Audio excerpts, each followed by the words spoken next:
This is the Godox WEC Kit2, and I'm gonna record this entire video using the audio from this system. So you can be the judge of the sound quality that way. It's a wireless microphone system that looks like it's a more affordable rival to the very well-known Rode Wireless Go 2. I actually have two sets of these, and I think I'll make a comparison video between the two a little later on. But first, let's run through this set of microphones and the pros and cons I've found by using them for about a week on my other channel. First, they sound great, or at least they sound equal to other wireless mics like them. You won't quite get like a studio microphone sound out of it, like this Rode Video Mic NTG. This is off, by the way, it's just here. But that's just like a physics limitation from the small size of the actual membrane that's catching your voice. If you get the WEC Kit2, it comes with this charging case. And for me, this is the real star of the show. With these Rode mics, they sound great, they last a super long time, but they don't have a screen or anything.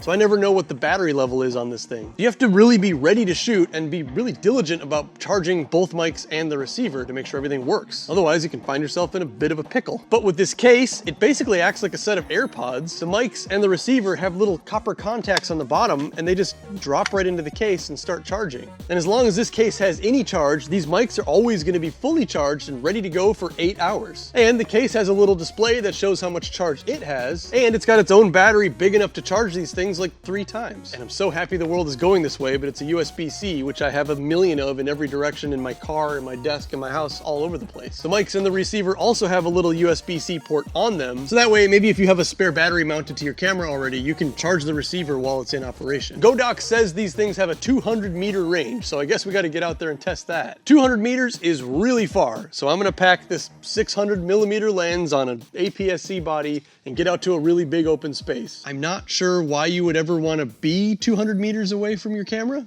but let's see how it goes. Here we go. We're gonna go about 200 meters away. We're just gonna go really far away. I'm gonna go super far. I'm gonna go to the end of this road. 25 feet. I'm 103 feet away from the camera. Nowhere near the maximum range, further from my camera than I've ever recorded anything before, but let's just keep going. This is 110 feet. A little over 130 meters. We're over halfway there. I can't even see the camera. I can see my car, so I know where the camera's set up, but 130 meters.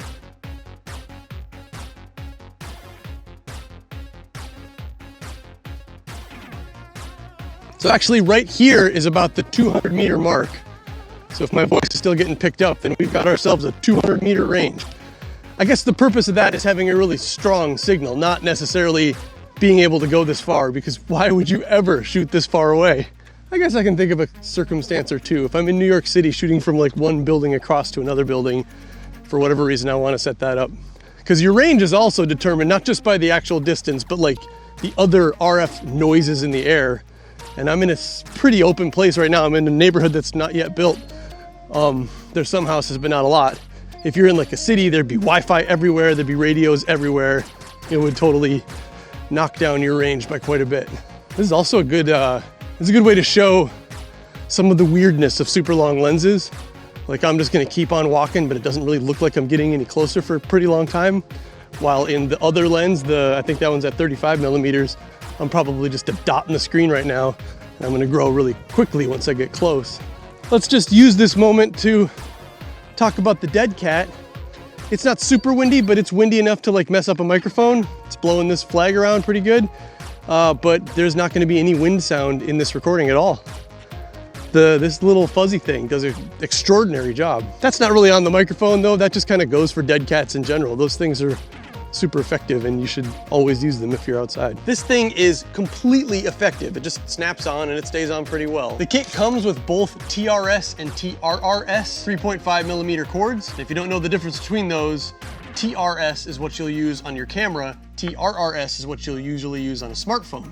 But newer phones like iPhone 15, actually all the way back to iPhone 12 maybe, don't have headphone jacks anymore. You can use the adapter that you would normally use to like plug your phone into a stereo, but it turns out, I just tried it out and it worked, you can also plug in a USB-C to the USB-C on the receiver, and your phone, without any configuration, without any setup at all, will just take the audio from the microphone. So you can use these with your phone through USB-C with no setup, which is cool.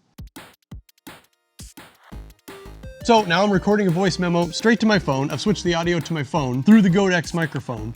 You can see when I tap, going through USB-C, it's going straight into the phone. These mics do not have any internal storage, so they don't capture and hold on to their own audio if they disconnect from your camera, which I imagine is part of why they're so small. And these things really are small, and they really are super light. Like, I would say half the weight of a Rode Wireless Go 2. I think I have a scale. Let's just find out. The scale is dead. Can't find out. The scale is dead. Leave the super scientific stuff to another video. But what that means is if you get out of range, or I don't know, maybe if you walk behind too thick of a concrete wall, I'm gonna test that over there too, you might lose connection and lose your audio. I figure we'll just test a couple of other curiosities I had anyway, since I'm out on a construction site, and how often are you in a place like this? But will concrete block this signal completely? I kind of feel like it will. Can you hear my voice if I go back behind this concrete? How about now? Maybe you can hear me now. It just seems like really thick metal would have an effect on this thing. Maybe not, but now I'm behind the dumpster and I'm just gonna keep on talking until I'm back outside of the dumpster. I did find in some of my other casual testing that if I turned around just the right way and I got my body to block it, that the signal could get blocked by my body if you turn around. That actually could be a little more important than things like a concrete wall. There is unfortunately no jack to plug a wired lav mic into this thing, so the only way you'll be using it is with it clipped onto whatever you're capturing the audio of. If I had any complaint, I guess it would be that, but that's complaining about a feature that it doesn't even have at a price point of like $100. You can't ask for everything. These are clearly made for vloggers or content creators and not indie filmmakers. Although this is so light and small that you could easily hide it under your clothes somewhere and still use it in a pinch. These things are super lightweight and they barely pull on your shirt. I did a little DIY concrete bucket project where we used these things. Bucket planters. Camille from space. Hey. High five again. It's tomorrow. So like, where are we standing? We gotta vibrate this one.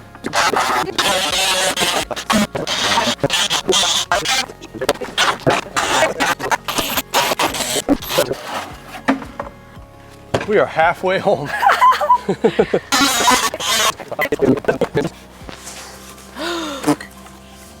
That is so sad. We continued. They definitely did not get in the way, and I completely just forgot I had it on. And of course, that makes it super great if you're walking around back and forth or bending down and doing different things. One of these boom mics will sound better generally, but if you get away from it, it's not going to sound as good. The branding may be a little bright on it, but that's exactly why matte black gaff was invented. Or maybe it wasn't. This was probably invented to tape cords down onto the floor. But whatever, black gaff, always have some. This is the WEC Kit2. They're brand new. They're not on Amazon yet at the time of filming, but Godox gave me a link to put in the description for more information, and they'll be for sale somewhere. I'm gonna reach back out to Godox for a good link on where to purchase them, because right now I can only find them on AliExpress, which is fine, totally safe to buy from there, but the shipping is a little slow to America. I was given a set of these to test, so you might think that would sway my view on the thing, and you're probably right, but I really like them, and you'll no doubt see these in future videos on both my channels, which kind of proves that I use them for real, in instances where I'm not sitting in one place. So that's a testament to the fact that I like them enough to use them. Goodbye. I don't have a button to push. I normally push the button when it's over. I'm just gonna leave.